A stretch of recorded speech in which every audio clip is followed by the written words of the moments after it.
Ini sampingnya gereja Theosofi, tapi ini sudah berbeda. Ini di dalam ada Yesus. Yesus. Ini adalah sangat identik dengan gereja Katolik. Iya. Karena tempat duduknya ada tempat untuk bertelut. Ini matrasnya. Iya. Spons, kemudian Ustadz K yang akan memperagakan. Baik. Nah, Ini untuk doa, kalau di Katolik sejati ini untuk doa Salam Maria pertama.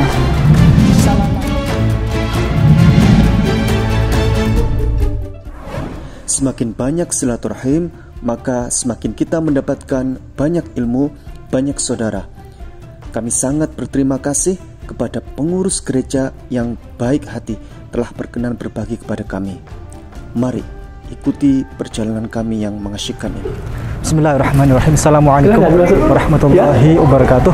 Alhamdulillah, sore ini, menjelang sore, ini kami ada di gereja khusus yang satu-satunya di Indonesia. Menarik, ini unik. Nanti kita akan masuk ke dalam. Ada apa sesungguhnya gereja ini? Lebih tua deh. Ini daerah Taman Bungkul, Surabaya. Ini peletakan batu pertamanya 1923 November. Jadi ini 100 tahunnya persis kira-kira. 100 tahun persis. Iya. 200 tahun. 100 tahun. 100 tahun persis. Oh. Ini sampingnya gereja Theosofi, tapi ini sudah berbeda. Ini di dalam ada Yesus. Yesus, Filipus, Bartolomeus, Yohanes tampan, ini siapa? Niko. Lalu ini yang putih semua Petrus. Ini Yesus. Ini Thomas. Ini Simon orang Zelot, revolusioner. Filipus 2, Yohanes tua.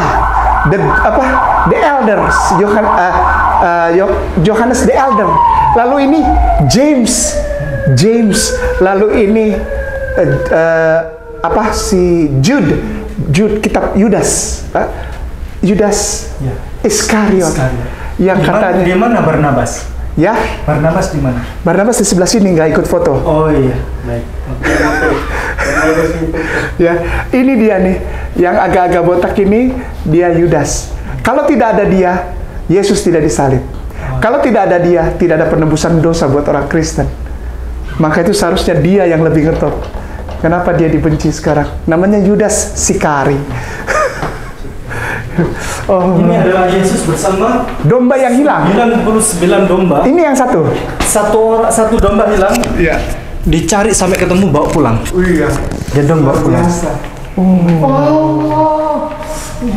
Silakan. Sengaja enggak saya nyalakan lampunya, jadi supaya tahu aslinya dari sinar-sinar stained glassnya. Artistik. Dan udaranya jauh lebih dingin dari Sanggaria. Karena masih arsitekturnya, jadi masukin udara dingin dari bawah, ditarik lewat atas yang panas. Nggak ada orgelnya di atas. Nanti Boleh lampunya dinyalakan? gitu ya? Ya, lampu boleh dibantu. Enak sebenarnya, bagus yang ini Pak, daripada pakai lampu. Coba, mau dibantu. Coba ya, tak nyalakan dulu lampunya. Ini para penonton, ini adalah sangat identik dengan gereja Katolik. Iya. Karena tempat duduknya ada tempat untuk bertelut. Ini matrasnya. Iya. Spons, kemudian Ustadz K yang akan memperagakan. Baik. Nah, Ini untuk doa, kalau di Katolik sejati ini untuk doa Salam Maria pertama. Salam Maria Bunda Allah, Tuhan sertamu, terpujilah engkau di antara para wanita dan terpujilah buah tubuhmu Yesus. Jadi ini memang hanya ada di gereja Katolik. Di gereja Protestan tidak ada ini. Tidak ada. Ya. Ini untuk bertelut. Mungkin gereja Protestan tertentu ada juga untuk kalau ingin berdoa berlutut itu, tapi nggak spesial seperti Katolik. Kalau Katolik selalu ada tempat berlututnya. Saya cerita mengenai stained glassnya dulu ya. Iya. Stained glassnya ini dari yang paling ujung itu awal mula pembabaran mungkin. Api, air, jadilah bayi, anak kecil, remaja, dewasa. Sorry, agak cepat ya saya. Itu api, big bang maksudnya ya. Terus air, unsur apa? Iktus itu apa Pak? Oh, enggak tahu saya. Sebentar. Enggak, kita nangkepnya air justru.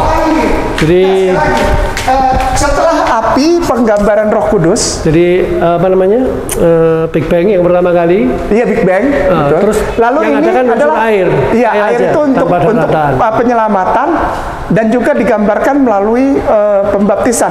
Nah, yang ini iktus, ikan. Iktus itu Yesus Kristus Theos Soter Huios, Putra Tuhan, Dia adalah Tuhan dan Juru Selamat. Iktus ini ikan ini. Lebih dalam ini lagi, ikan ini. Ikan gambarnya Yesus. Demikian. Terus evolusinya manusia, mulai bayi, anak-anak, remaja, dewasa, tua, terus mati kembali ke tanah, atau yang terakhir itu mungkin simbolnya apa? Heaven ya. Dengan burung-burung merpatinya gitu. Terus ini saya cerita mengenai inner ya, secara kalau terjadi misa itu ke atas bagus banget. Nanti aja saya ajak ke atas nanti terakhir ya. Saya ceritakan yang dari tengah ya. Jadi ada 7 cross pertama, lilin yang 3 kanan dan lilin yang 3 kiri. Itu adalah sifat dari manusia. Yang 1 itu atma, kehendak. Yang 3 itu yang berhubungan dengan harmoni. Jadi sermoni, cinta kasih, harmoni. Terus yang sebelah kiri itu yang berhubungan dengan pengetahuan, kebijaksanaan kayak gitu, wisdom dan sebagainya. Ya. Nah, 7 yang di altar itu bekerja sama dengan cross pertama, ini cross kedua yang di atas ini, Pak. Terus yang 3 itu kanan. Ya. Kanan itu 3, 4 di belakang. Ya. 5, 6, 7. Oke. Jadi itu bekerja sama dalam satu kesatuan. Mungkin ada kalau di bukunya Net Bitter ya, kalau cari ada itu. Terus juga ada batu permata kecil-kecil. Ini kan pengakuan iman rasuli 7 salib itu. Actually kalau bahasa teosofi itu semua sifat manusia, 7 sinar. Jadi contoh ya, kayak Bapak ini salah satunya kuat pasti. Ngomongnya ngotot-ngotot ya gitu ya. Oh, saya dari Ambon memang bawaannya. Lah ya enggak semua orang Ambon ya Bapak dong. Masa? Kan ada juga orang yang sifat harmoninya lebih kuat, atau cinta kasihnya, atau baktinya. Lain. Berarti saya kurang cinta kasihnya. Lah ya, enggak tahu. Dalam satu kali hidup ini, tugasnya kita untuk mengembangkan apa yang kurang dari hidup yang lalu. Oh, I see. Jadi saya menurut juga, teosofi?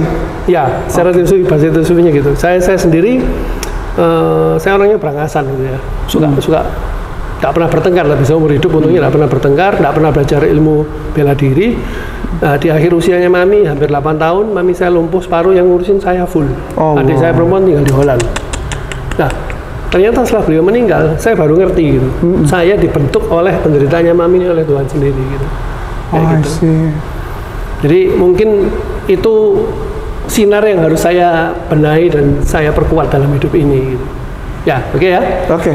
Itu secara yang saya cerita tadi, secara kalau ada misa itu saling bekerja sama. Iya. Dan puncaknya waktu Ekaristi, waktu tubuh dan darah Kristus diangkat itu kekuatan dari atas, dari Tuhan tuh turun lewat pristernya ke seluruh jemaatnya. Cinta kasih itu kalau kita masih terbuka dan kita ini bagus untuk jadi saluran, saya bisa salurkan ke bapak-bapak misalnya dalam hal cerita. Terus anjing saya lagi sakit, saya punya ci power, Pak. Jadi saya pegang itu bisa sembuh gitu. Actually seperti itu gitu. Jadi kekuatan itu enggak berhenti sampai hari Minggu aja gitu. Ngerti Pak ya? Jadi itu menyebar dan setiap minggu dilakukan tuh supaya intens, supaya selalu ada kekuatan-kekuatan baru yang akan muncul. Terus saya coba cerita mengenai filosofinya, denahnya gereja secara spiritual ya. Saya dari luar ya, masuk ke dalam. Ini perempatan yang pertama. Ada pintu ke kanan dan ke kiri. Kalau Anda tergoda untuk ke sana dan ke situ, balik ke dunia lagi gitu. Kalau kita serius, filosofinya ya? Ya, secara spiritual ya. Kalau Anda serius, Anda masuk ke dalam. Ini intersection yang kedua. Nah, di sini yang kanan itu sakristi untuk persiapan priester dan sebagainya kalau mau misa.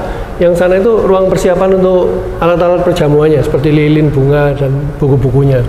Nah, secara spiritual kalau Anda masuk ke sana itu jalurnya agamawan, terus rohaniwan. Ya, semacam itu ya. Nah, di sana ada pintu keluarnya juga ke belakang dan yang situ juga. rohaniwan pun kalau tergoda sama duniawi dan duit, plus hilang balik ke dunia lagi, rusak gitu. Nah yang ini jalurnya orang-orang sakti. Jadi misalnya kayak apa ya, dukun, paranormal, ya semacam itulah ya. Juga gitu, kalau dia enggak benar, ada pintu keluar untuk balik ke dunia lagi gitu. Terus intersection yang berikutnya yang di atas altar itu. Nah di sana kanan kirinya enggak begitu penting lagi, tapi kalau Anda sudah full devotion itu langsung hubungan dengan Tuhan yang di atas itu. Jadi jatuh apa kekuatan cinta kasih dan sebagainya itu jatuh dari atas lewat prisnya itu. Itu secara spiritual. Pak, ini Kira-kira adalah Theotokos. Kenapa? Theotokos. Apa namanya, Maria dan apa Kristus itu campur ya. Jadi ada yang mengartikan secara sejarah dan sebagainya. Ini kalau di Katolik Roma mungkin penting sekali ya, seperti 7 jalan salib dan sebagainya. Kalau di kita itu enggak terlalu. Jadi ceritanya om sama tante yang jaga gereja ini, mereka punya patung ini secara pribadi di rumah. Begitu meninggal sama keluarganya ditaruh di sini. Kita beli yang dari Katolik Roma. Kemudian itu Yesus bukan bersama anak kecil siapa itu? Papinya. Itu Yesusnya gitu. Oh, yang kecil Yesusnya. Itu papinya. Siapa namanya? Yusuf ya? Yusuf ini. Ya, Yusuf tukang kayu. Iya. Jadi buat kita itu yang beli Bapak Gunaria? bukan, teman-teman gereja kita yang beli. Jadi untuk ngimbangi supaya kanan kiri sama gitu aja. Kira-kira kalau waktu pada saat Bapak Gunaria dan sahabat-sahabat membeli, Di Katolik itu Roma. asalnya Iya, asal iya. yang pakai step kaki bas bawah ya? Iya, ada tahun pembuatannya juga, Bapak bisa lihat nanti. Iya. Ini kalau waktu Bapak membeli itu harganya berapa satu? Waduh, nggak ingat dong. Udah nggak ingat ya? Bukan saya yang beli masalahnya. Belinya di Katolik Roma. Oh iya. Mahal itu. paling nggak tahu juga ya. Mahal Pak. Jiwa jadi apa? Jadi Trinitas tapi yang tingkat bawah, Pak. Iya. Terus yang di atas itu mungkin Roh Kudusnya gitu ya. Mungkin ya. Iya, jadi kalau di atas itu kita lihat ada mata satu di atas, satu mata di dalam segitiga itu. Iya. Di sebelah kanan ini sepertinya wanita ya Pak ya? Wanita ya. Yang Sebelah kiri itu laki-laki. ya. Laki-laki. Ada maksudnya satu-satu. Iya, pasti ada. Iya. Kalau di kekatolikan Pak, Rome's Catholic itu Vatikan, itu papal ada artinya ini. Iya, jadi 3 itu memang melambangkan ada di dalam manusia ada tubuh, jiwa dan roh. Ya. Lalu kalau yang sebelah kanan itu dia lagi mengginikan api, maksudnya menerima api atau yang apa? Knowledge ya, apa? Sofia tuh knowledge ya. Knowledge, ya. Kebijaksanaan. Ya, ngerti. Kebijaksanaan. Jadi kebijaksanaan yang turun bagaikan lidah-lidah api. Seperti yang ditulis dalam kitab Kisah Para Rasul 13 itu kan. Jadi Kudus. turun seperti lidah-lidah api. Lalu yang sebelah kiri itu Paulus. Karena dia juga menerima lidah api khusus dari Kristus ketika dia buta dalam perjalanan ke Damaskus. Oh iya, yang dulunya bantai orang Kristen itu. Itu. Kita bisa naik ke atas, Pak. Silakan. Ayo. Wah, ayo. sih. Cuma kotor terus terang aja yang di atas ya. Nggak pernah dipel. Kita naik ke atas. Kenapa, Pak? Wih, ini tangganya ini legend ini. Satu patung putih Yesus yang di belakang itu loh Pak, itu mahal itu loh Pak. Oh, nggak tahu ya. Dari fiberglass itu, Pak. Ya. Dari fiberglass itu. Kalau nggak salah. Ini perlu dibuka. Sayang ya. Bisa main, Pak? Nggak bisa. Maksudnya apa? Oh, udah nggak bunyi nih. Masih bunyi, tapi Masih bunyi. banyak touch yang Itu rusak. Enggak ini rusak dia. Ayo, bahas forte. Oh, ini ditarik dulu. Itu buat anunya, apa? Iya, Bassnya. udaranya masuk. Yang terakhir mainkan ini udah meninggal dapat 20 tahun mungkin. 15-20 tahun yang lalu. Nggak kuat ya. Udaranya nggak banyak. Touchnya nggak balik lagi. Sebentar ya. Kita akalin, kita pindahin dari. Main yang kiri-kiri aja, Pak. Ya, yang kanan banyak. Iya. Gereja Katolik Liberal actually. sama. Maksudnya? Teosofi juga ini. Bukan. Gerejanya. Jadi gini, Pak. Teosofi itu ilmunya. Ini kalau ini penerapan dalam kasih atau dalam Wah, apa? nggak mau dia. Udah nggak mau saat. Bakti istilahnya, dalam bakti. Bapak ngerti? Jadi ya? touch-nya kalau nggak orang balik. sholat tahajud kayak di sini. Kalau yang sana itu belajarnya. Agak sudah lama nggak dipakai, Pak.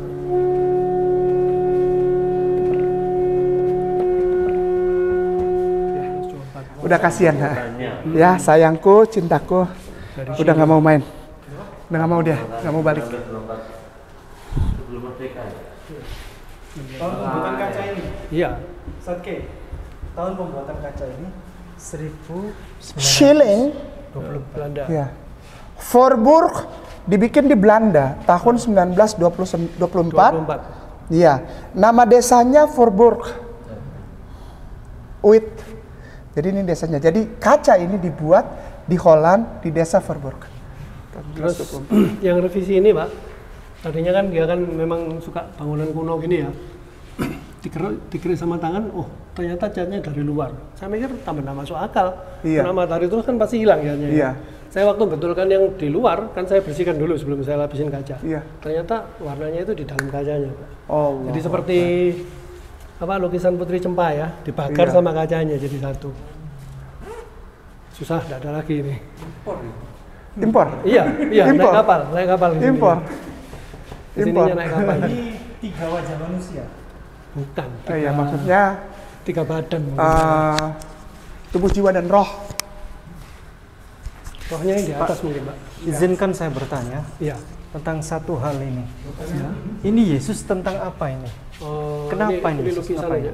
Dia kan as a human, dia enggak berani nerima salibnya kan gitu. Terus dia sambat istilahnya sama Ya. Allah Bapa di Taman Getsemani gitu. Kalau bisa jangan apa? Jatuh ke aku salib ini gitu. Enggak boleh kan. Dia sampai ngajak beberapa muridnya sampai ketiduran itu. Tahu toh ceritanya itu ya. Nah, kayak gitu. Apa ini yang bertemu dengan malaikat itu? Enggak ya. Enggak. Ustaz, ini apa yang bertemu dengan malaikat itu? Kenapa? Bertemu dengan malaikat? Jadi, habis Oh, dia tiket berdoa lalu semali. peluhnya turun, jatuh, malaikat turun. Untuk kalau di dalam penulisan ada satu namanya The Gospel of Philip. Di The Gospel of Philip dan The Gospel of Thomas, lalu pseudo Petrus. Itu setelah dia berdoa, dia kan mengaku kepada Bapak, jikalau mungkin cawan ini lalu daripadaku, ya kan? Jangan salib Dia- ini jatuh ke aku. Dia nggak berani, dia takut Sebagai sekali. manusia takut Sampai air mata dan keringat beliau itu jatuh bagaikan darah. Itu turun malaikat. Dia bilang, aku Gabriel. Ya. Dibawa dia. Nah, disitulah terjadi switch dengan Judas Iskariot. Demikian. Itu yang sebelah kiri itu, Pak Gunaria. Itu gambar Yesus masih muda atau gambar Yesus dari apa itu? Yang mana Itu tuh yang sebelah kiri yang Ibunda cantik Maria itu. itu. Maria. Oh, Maria, Bunda. Jadi Lalu yang di atas itu? Yesus sendiri. No. Yang di atas altar, Iya. di tengah, Ya, itu bukan Jesus. Yesus. Oh, Jesus. Dia nggak bule ya? Kenapa? Tidak bule. Itu fotonya dia. Bentar, ini terakhir ada tahun pembuatannya di sebelah belakang ini. Oh iya, silakan. Silakan diambil 18 berapa gitu dari Oh. Jerman. Ya, kalau yang gereja besar ada pipa-pipanya kan, Pak. Wah. Ini ngumpulin barang langka ini loh. Makanya kadang-kadang saya pakai bahasa teman-teman muslim itu paling enak, Pak ya. Orang yang ngerti secara syariat ngotot sekali dengan pengertiannya dia.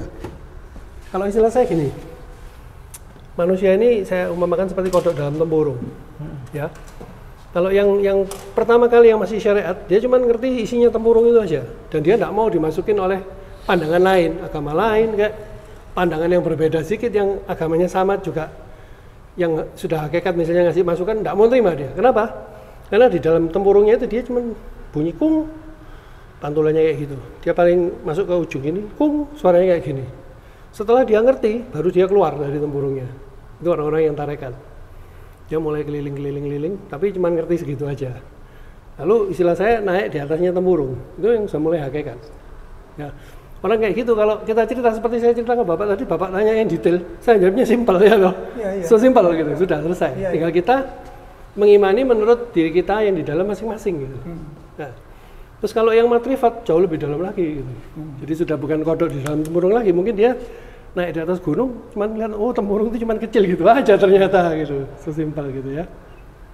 Kira-kira seperti itu. Baik, Cukup? kita akhiri di sini. Terima Ya. kasih banyak Pak Gunaria, Ya, sama-sama. sehat selalu. Sama-sama. Salam Terima kasih buat banyak. semua keluarga dan jemaahnya. Ya. Kami akhiri demikian, terima kasih. Barakallahu fikum. Assalamualaikum warahmatullahi wabarakatuh.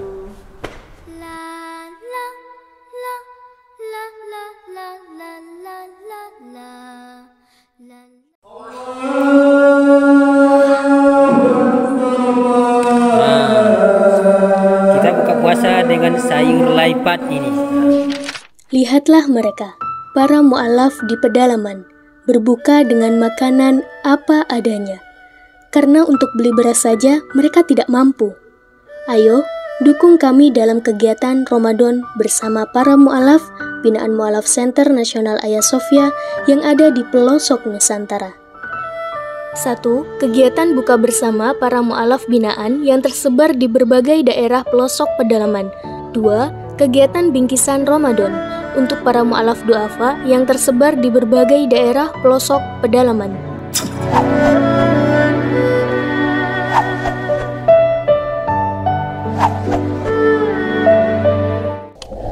B'Shem Adonai HaRahman HaRahum Hadahillah Ledonai Rabban ha'alamin HaRahman HaRahum Molech Yom Haddin Otcha Abedim Obcha Mistayim